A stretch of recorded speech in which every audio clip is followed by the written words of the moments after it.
Hey everybody, welcome to the Damage Report. I'm Brett Erlich in for John Idarola. Joining us in the Damage Report studio, Francesca Fiorentini. What's going on? You know, I want to thank you for joining us on literally the most difficult day of the year to do a morning show. It truly is. California had getting rid of daylight savings time or springing forward or whatever fresh hell this is. Yep. And I'm for it. Like when we break off and become our own country. Either through some kind of ballot initiative or giant earthquake. Yeah, there'll be no more daylight savings time. Like the San Andreas Fault can rip open and just swallow the Central Valley. Yeah. But at least we won't have to spring forward anymore. Yeah, and it's worth it. Yeah, no, I fine. usually say not one person should be inconvenienced by my policies unless they can afford it. Even people. Take the poor, throw them into a giant crevasse so I can sleep an extra hour. It's just the almond farmers. We got oat milk now. That's so true. There's so many almond farmers. Anyways, now that we're here and ready to face, we have a lot going on in the show today. We have a block I like to refer to as sit down and shut up. There's a sit down debate and Bill Maher needs to shut up. Also, Ken Klippenstein on in the show. We're gonna talk about kleptocracy in America from an expert who has studied it the world over to see how Trump's decisions have affected our nation and turned it more and more into a kleptocracy. We also are gonna go through the most amazing coronavirus bungles that the president's administration has carried out, as well as a White House shakeup. And if time, ladies and gentlemen, if time, who's sitting in for Jimmy Kimmel in this week? It is a former candidate who will be sitting in for Jimmy Kimmel to co-host the show. Elizabeth Warren, I swear to God. She did SNL. Did you see any of that? I did see the shimmy. Yeah. Not bad, pretty good. Not bad, it was good. Good moves, very cute. I wish it had a little bit more relevance to our current state of needing her endorsement for a progressive front, but hey, that's fine. Let her, let her relax a little bit. Everybody deserves it. You guys just relax. We're gonna get into the show right now. We're gonna talk about changes to the debate structure. So let's get right into it.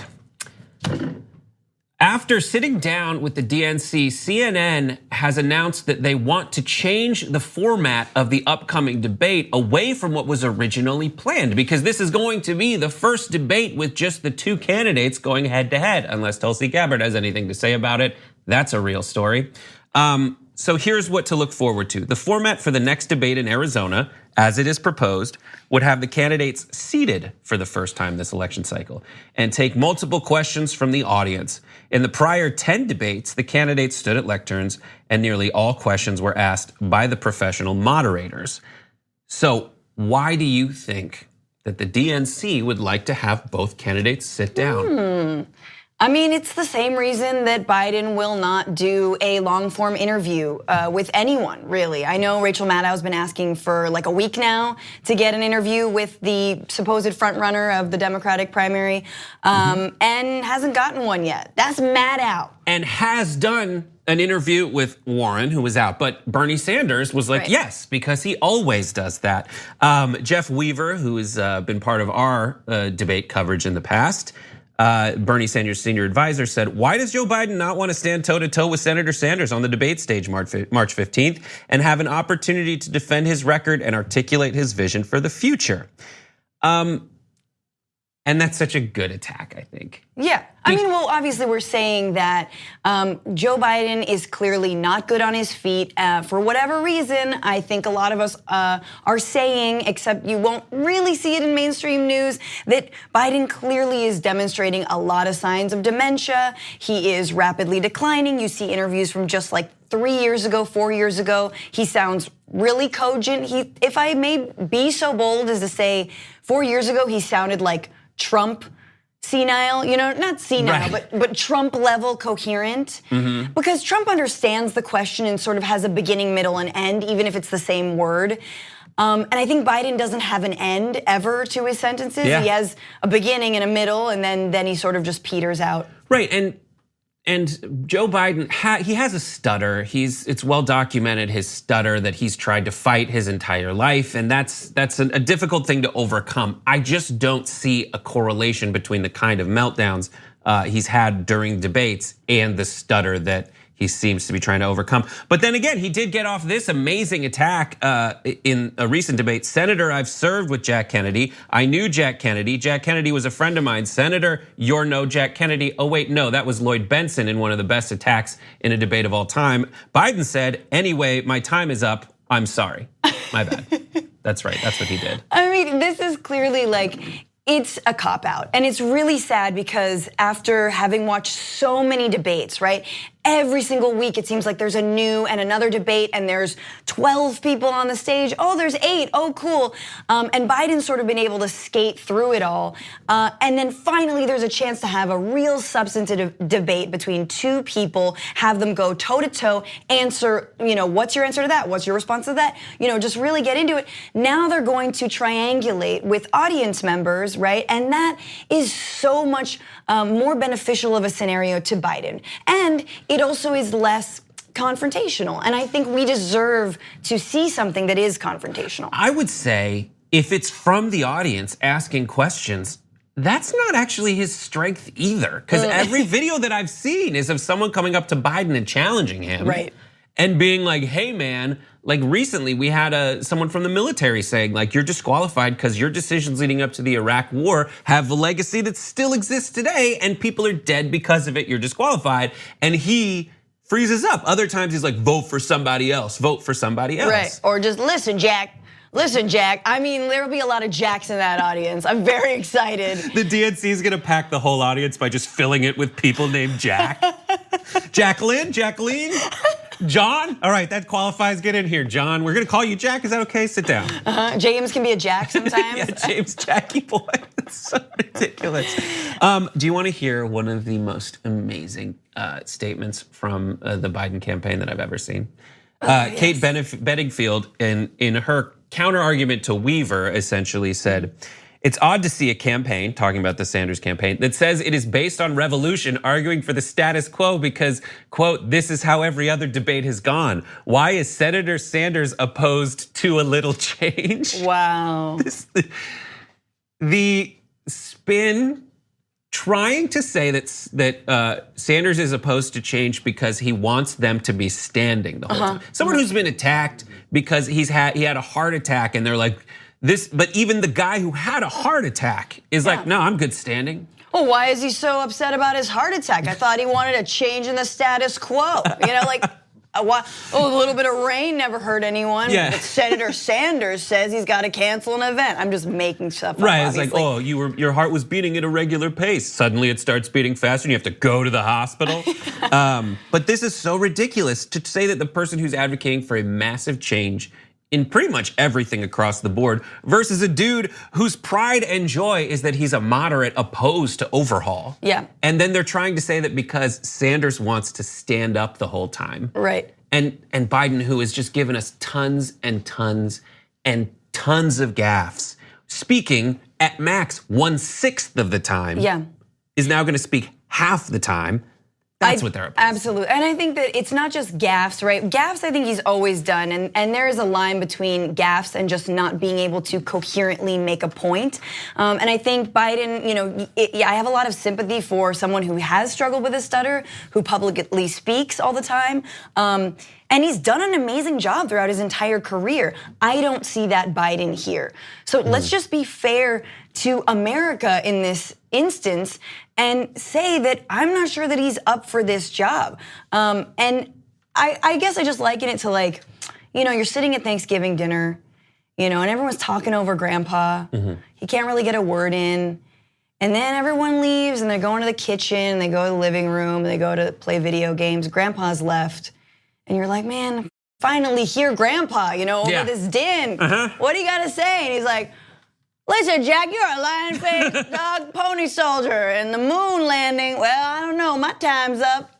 So ridiculous. But and we'll see what happens. Sitting down, they're gonna give him, the problem is they're gonna give him every opportunity to have the advantage, and we'll see what he does with it. All right, we have to move on to the shut up portion of this, which is Bill Maher. So let's get into it. Bill Maher, I try to watch it every so often because I used to like Bill Maher. Bill Maher does jokes and I like jokes. But what he said about money in politics and Chris Matthews became a joke unto itself. First, after Chris Matthews was fired, here's what Maher had to say. You know, MSNBC used to run this thing. This is who we are. Well, I didn't like who you were this week. Right. And I don't think a lot of people who work there like this either. And I think this cancel culture is a cancer on progressivism.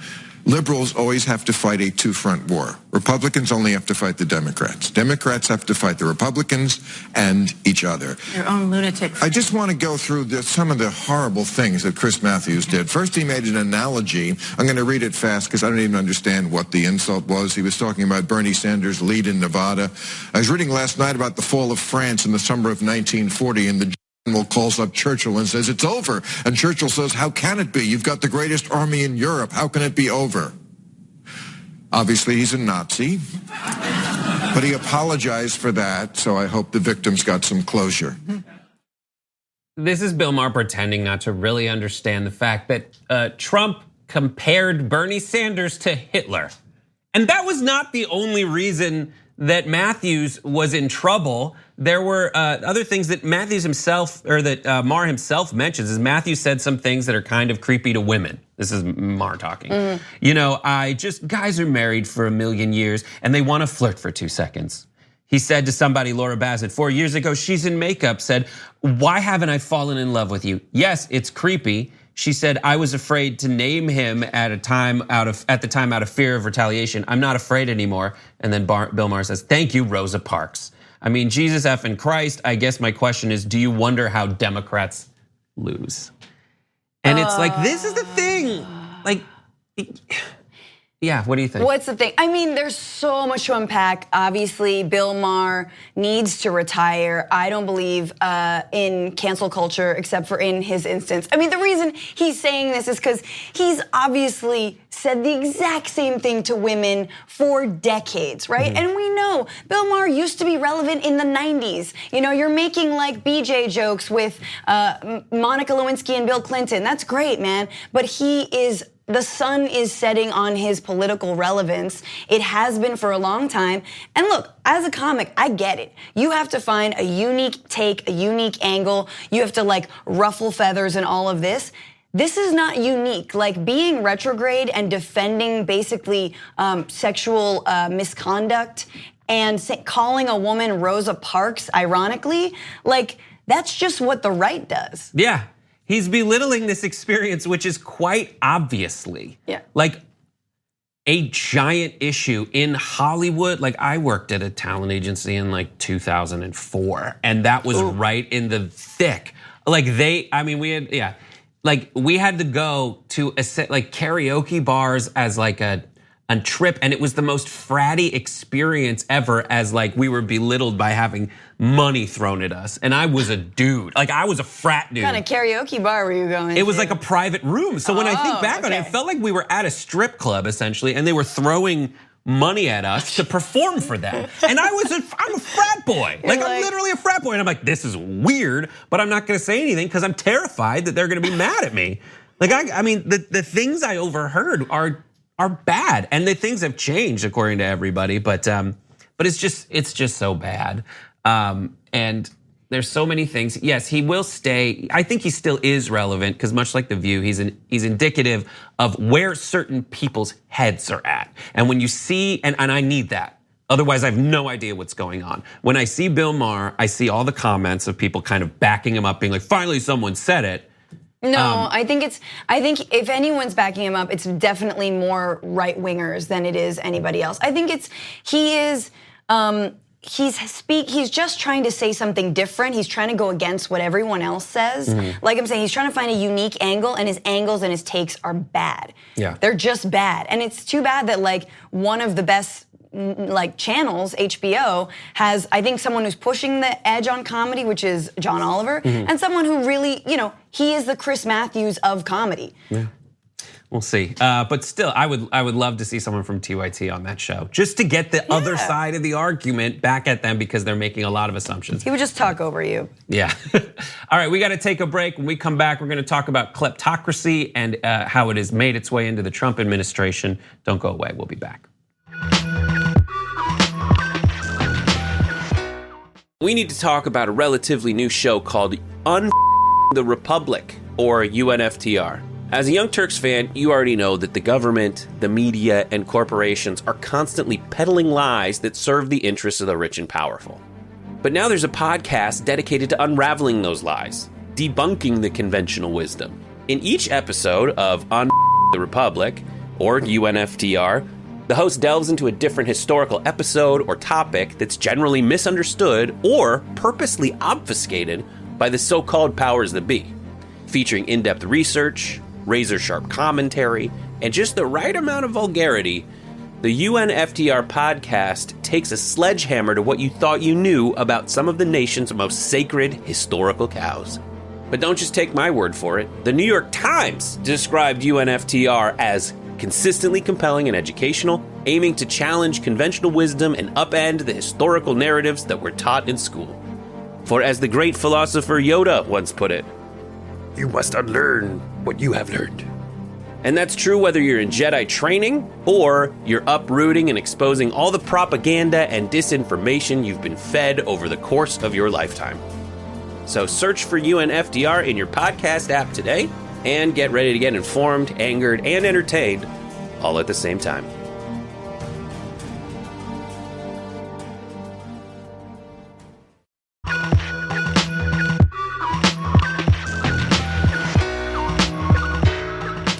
Coronavirus, COVID-19 continues to spread all around the country and the world. And the president thinks that everything is going just fine, but I've put together some of my favorite amazing bungles so far. And I just wanna go through, just so everyone gets a feel for what I've been feeling going through the news about this. So first we're gonna go with our dear friend Ben Carson, who was on one of the Sunday shows with George Stephanopoulos, who asked, in the wake, there's this cruise ship that's been off the coast of California, and it's supposed to come into shore now. About 50 hours before it's supposed to dock, the president had a meeting with those people to come up with a plan through Mike Pence, and Carson was asked about it. Here's his response. They are coming up with a plan within 72 hours of that meeting. The ship's docking tomorrow. The plan will be in place by that time, but I don't want to preview the plan right now. Shouldn't you be able to do that? I think it needs to all come from a solitary source. We shouldn't have 16 people saying what the plan is. Okay, particularly when it hasn't been fully formulated. So Ben Carson, he doesn't want to talk about the plan, which doesn't exist, but will, even though by the timeline that he set out, it won't exist. Ben Carson is a doctor. Ben Carson is like, you're in a restaurant and someone is choking and it's like, does anyone know the Heimlich? And someone's like, I don't know, but I know how to do this with my tongue. And also like Ben Carson's like, someone's choking over here, is anyone a doctor? And Ben Carson's like, I am. It's like, okay, come over here and save their life, they've got seconds. And he's just like, okay. And then he just goes. Here I go. It's like, it is so offensive to Ben Carson and to all doctors that is literally what's happening in the White House is let's just wheel out a doctor.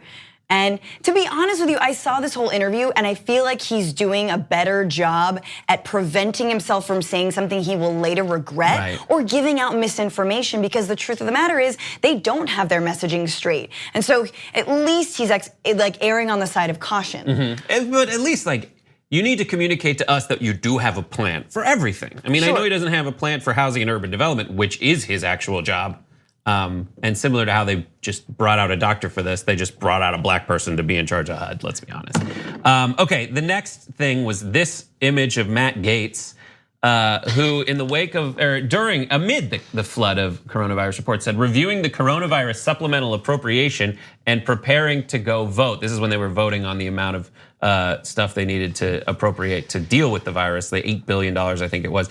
But like, this looks like an image from a sexual harassment training video. This is bullying. This is what you learn about. This is bullying. Like, I feel so bad for the person who has to stand there next to him as he's wearing a gas mask. Yeah, but it's like a sexual harassment training video once, like according to men's rights activism. It's like the female will try to bring you into her orbit and trick you into harassing her. Therefore, you must wear a mask. Like, also, he had to approve that photo going out, and he looks absolutely ridiculous. Someone tweeted like, men are not funny. I think it was Aaron Ryan, like, men are not funny, because this is like, he thinks he's being absolutely hilarious. He's trying to. Is that what that is? I think so. He's trying to downplay the crisis. Yes. Somehow. Okay, I get it. Oh, right, they take nothing seriously. Everybody's overreacting to this thing that has literally killed people. And I didn't even pull that video where there was some financial advisor who was like, I think you reported on this as well on Friday's show, that was like, hey, maybe we should just give it to everybody. Yeah. But like, that's the thing. And for him to say that he wasn't, this is all overblown and no one's been exposed to this crisis. Here's a little bit. At the conservative CPAC conference, an attendee of a conservative conference where the president and Vice President Mike Pence spoke last week, an attendee has tested positive for the coronavirus, according to the event's organizer. So CPAC, not to mention APAC was contaminated. Matt Gaetz is trying to play this down while half of Congress, the conservatives, are being exposed to this at CPAC. Yeah, conservatives, that's interesting how it's hitting them harder. And I'll just say, life finds a way. Life if you're going to finds a way. Divine intervention, like the chosen people. Yeah, coronavirus is like, Mother Nature is very much like, oh, y'all are gonna elect Biden, nominate him to go against Trump? Okay, we're gonna do this my way. It's amazing, and like coronavirus is making Democrats look weak, is what I'm trying to say. It is trying to make it's Senator Ted Cruz and Paul Gosar said they aren't experiencing symptoms. They were at CPAC, but will self-quarantine until 14 days have passed since the interaction at the conference. His family's like, oh no, Daddy has to go into quarantine. We can't give him a hug or kiss. Right. Oh no. Paul Gosar is the representative whose family made an ad saying like, we're for the other guy. That was the one that had like 5 brothers and sisters be like, I'm Tammy Gosar, Billy Gosar, Tommy Gosar. We all endorse our brother's opponent. So apparently the family's been self-quarantining for quite some time now.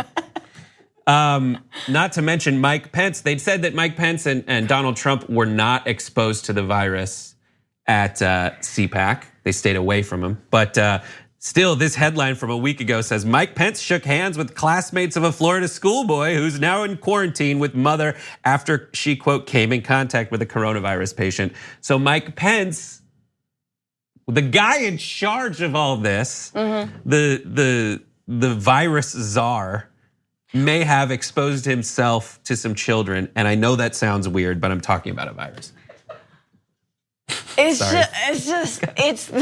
You have to find some joy in all of this fear. And I think we found it.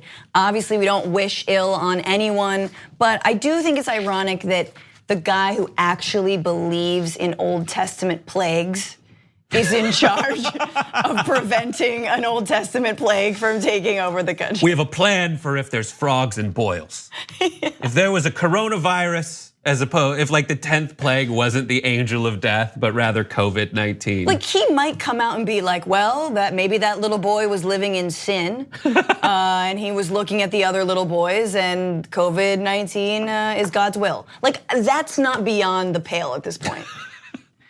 Another thing that happened, the Dow drops sharply after markets reopened following a 15-minute trading pause in the wake of oil prices going way, way, way down because no one's using shipping as much as they used to. People aren't traveling as much as they used to. So the demand for crude oil is going down. And there was a couple things about this headline, about what's happening here, is they went so crazy on the floor of every stock market in the world. They have a rule where they have to take a 15-minute timeout. Yeah, is that a moment of silence? It's just like a wait till the cocaine wears off. Just take a second, just drink some half and half and get it, get the cream to just like coat everything. Out of those little containers. Just pound some half and half. That's a Brooklyn Nine-Nine joke. Okay, I was like, all right. But like, go with it. So we have that, and then Trump's response to that was Saudi Arabia and Russia are just arguing over the price and flow of oil, and the fake news is the reason for the market drop. No, it's not, dude. The reason for the market drop is because this is like phase 2. Yeah. There was a lot of people being like, I'm gonna sell off. This seems like an international crisis, may affect the global supply chain. Things like the oil, OPEC trying to get everyone to lower the price. And then Russia saying, no, bro, I'm not gonna do that. And then Saudi Arabia being like, well, then I guess I have to mob style, like bleed you dry. That's happening because of coronavirus. It's not just them arguing over the price of oil.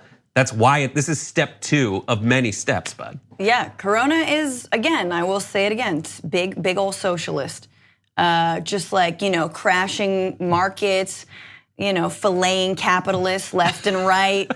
This is it. I mean, but to be totally serious with you, like it is scary. Obviously, there are people whose lives are invested in the stock market for right or wrong, retirement funds that shouldn't be but are.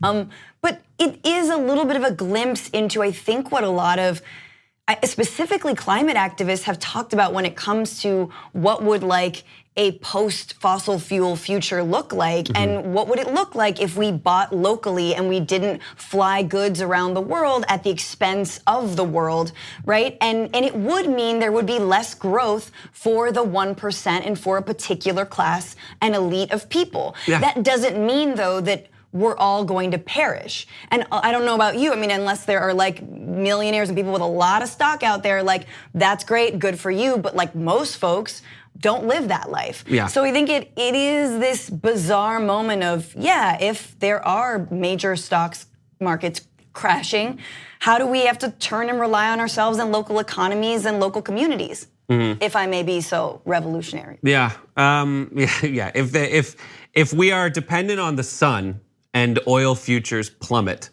then this statement is like, oh God, sorry, bummer. Thank you, Brett. The last thing that I want to show you is Trump when he's asked about what's going on here and the severity of the crisis. He cannot resist the opportunity to talk about the town hall he had on Fox. Take a look.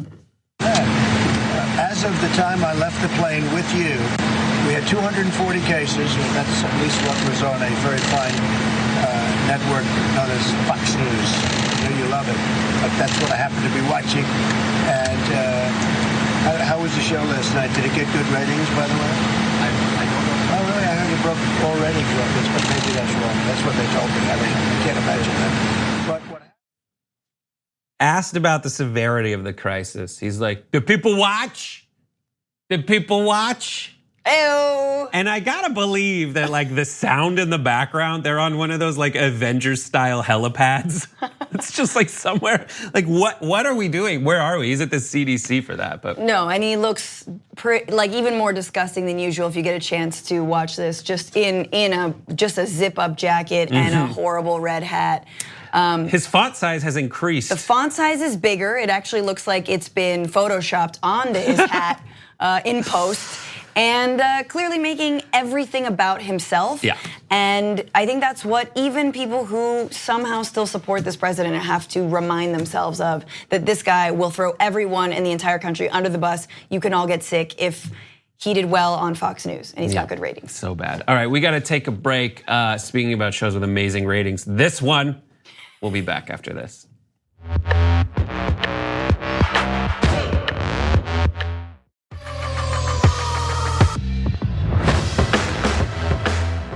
The president has been on a pardoning spree, and there seems to be some patterns behind those pardons and who he chooses to, whose sentences he's going to commute. And our guest, Sarah Chayes, wrote a piece in The Atlantic called "This is How Kleptocracies Work," because that pattern seems to remind her of various kleptocracies the world over, which she has studied in depth, and she joins us now. What is a kleptocracy for our viewers? Let's start there. Corruption exists in every society, obviously. The difference is when it becomes not a sort of aberration that individual venal officials indulge in and often get caught and punished, but rather when it becomes what you could think of as the operating system for not just a government, but I would say networks that weave government officials together with business executives and very often out and out criminals. And these networks are out for basically their own enrichment.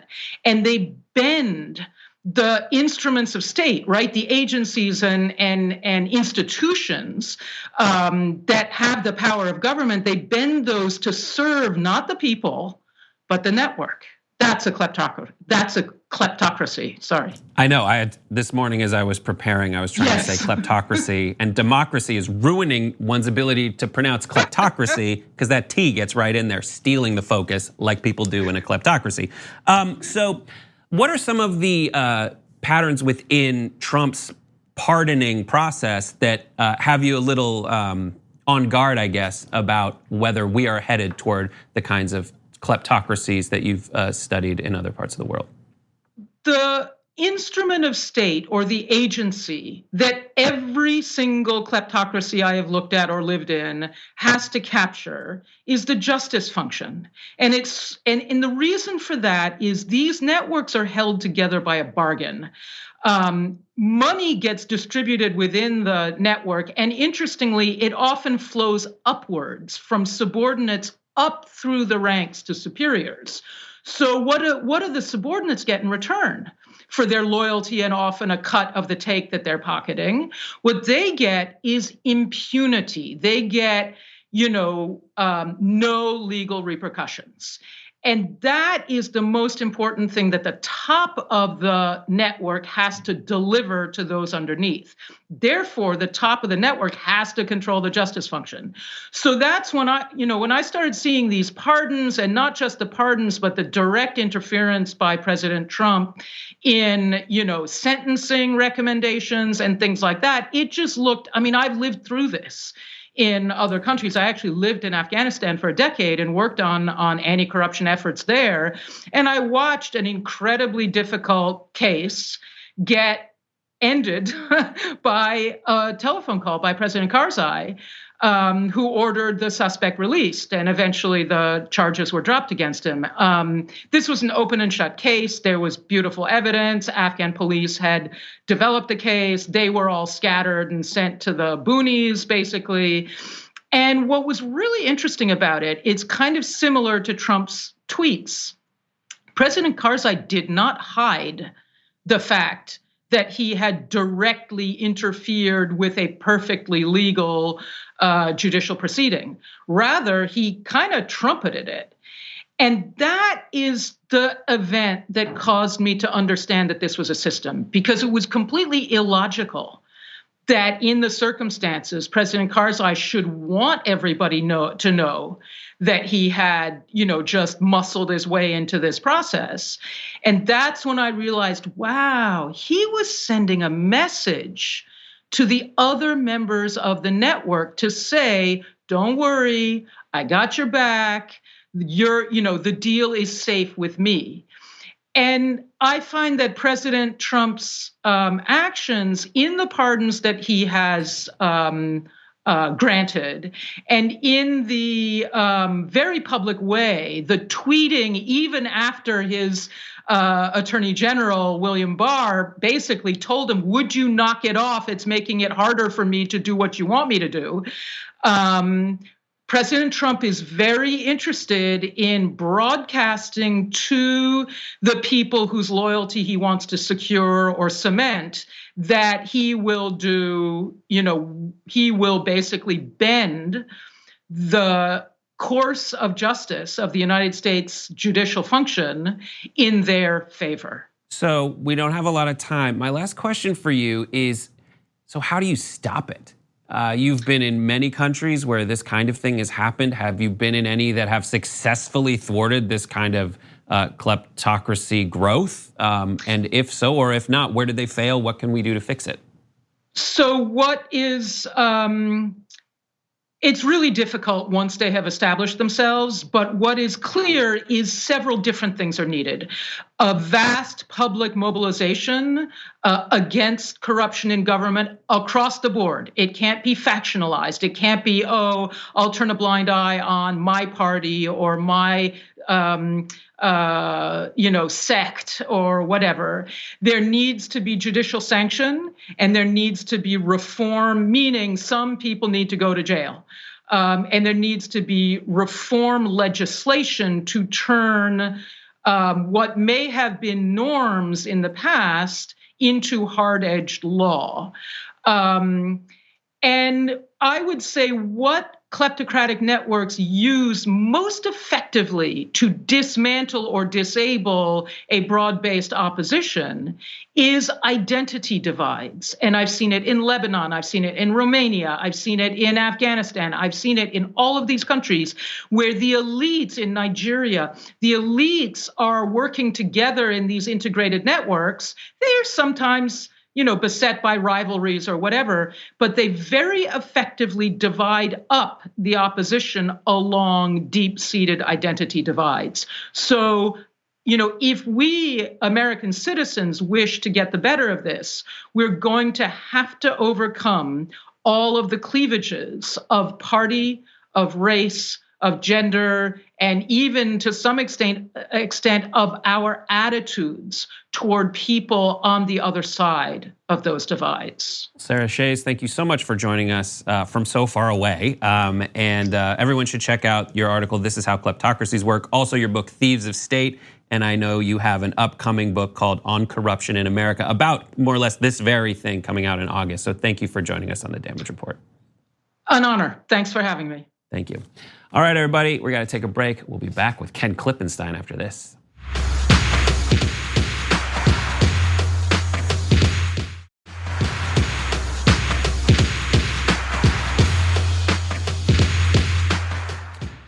Bloomberg fell down and went boomberg, and Kenny Klippenstein sorted through the ashes of people who used to work for him and asked them a few questions, and some of them approached him. Ken Klippenstein joins us now on the Damage Report. How do you do, sir?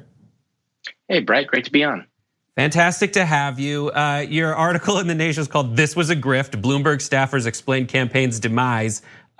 So what was the demise? What was it like talking to these people, and what did you find?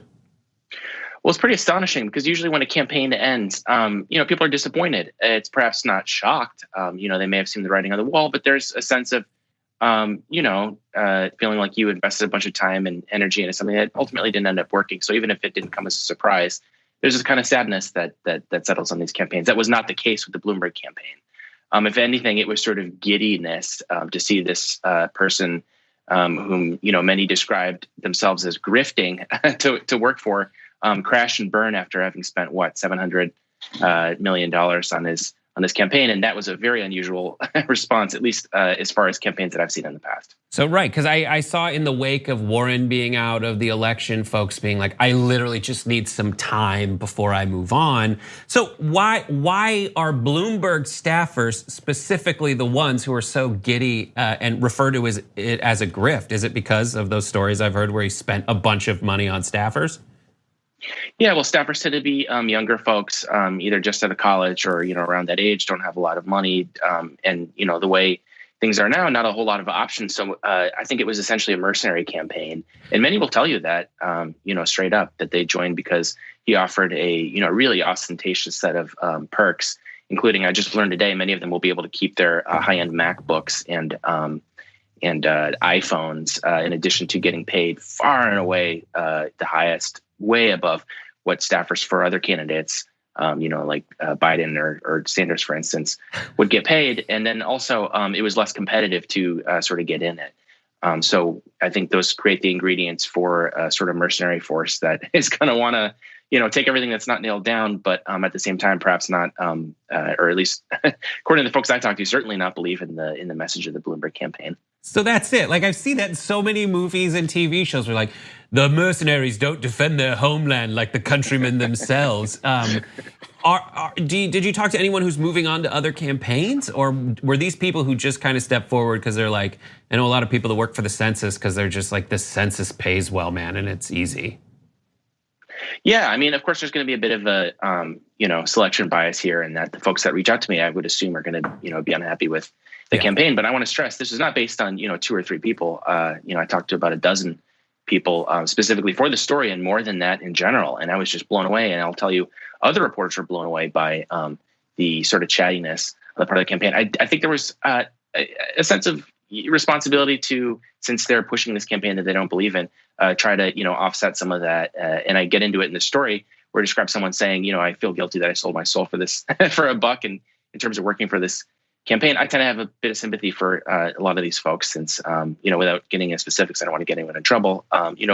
Many of them are not folks with a whole lot of options at this point in time. So I think they tried to offset what they perceived as doing something they didn't believe in by helping to inform the public in many regards, while perhaps making a bit of money themselves. Yeah. So yeah, it certainly, there was a sellsword aspect to all of it. That's amazing.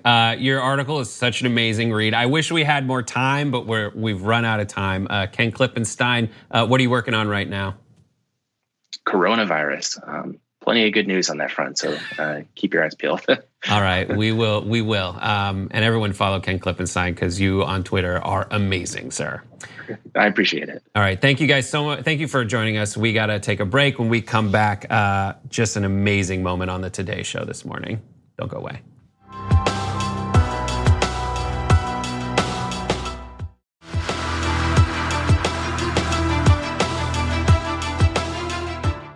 This because a little birdie told me you might be hosting a late night show. Yeah, on Thursday I'm going to be guest hosting Jimmy Kimmel Live, so we're really excited for that. Lining up a great slate of guests. Sir Patrick Stewart's coming on. We're very excited about that. Amy Klobuchar, she going to be a guest perhaps? I'm hoping to catch up with her soon. But you're going to do monologue and everything. Yeah. Well, hopefully some funnier minds than mine will be doing some writing for that. But someone still got to say it. He'll take a break from all that crying and host Kimmel. I mean, I've never seen him look sadder. Like usually there's sadness behind that smile. There always is, but this time there really just lots of sadness. Also, whatever, let him do it. Listen, Kimmel is like if Buttigieg had a personality, it's like his alter ego of like, man, if I just hadn't have stayed late and studied and after school, and I just went out and played whatever sports. It's just like Kimmel, I don't know. I wouldn't have expected this to happen. I think everyone wanted Buttigieg to be Obama. So like a lot of people anyways wanted Buttigieg to be Obama. He clearly is one of them doing his Obama impression.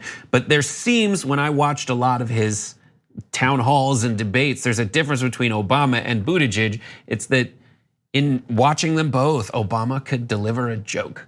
Yeah, oh yeah. And I can't imagine, like, if Buttigieg is going to be able to pull this off, and like, what are they going to do? They're going to do what you see happens a lot. They're going to try to write jokes that make it so that he doesn't have to do a lot of heavy lifting. He's going to do some interviewing, but this does seem like reaching out and being like, Pete Buttigieg, we don't want you to go away.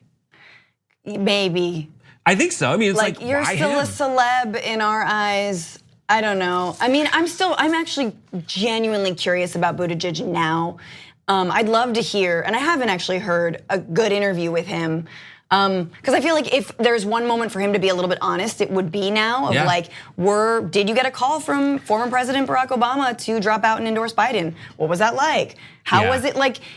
I don't know if he would go so far as to divulge a private conversation with the President of the United States, former President of the United States, but I don't know, with Buttigieg, America, as much as a lot of people rejected him, America loves a comeback story, so we'll see. That's all the time we have. Won't you come back next time? Thank you, Francesca. Thank you, Brett. See ya.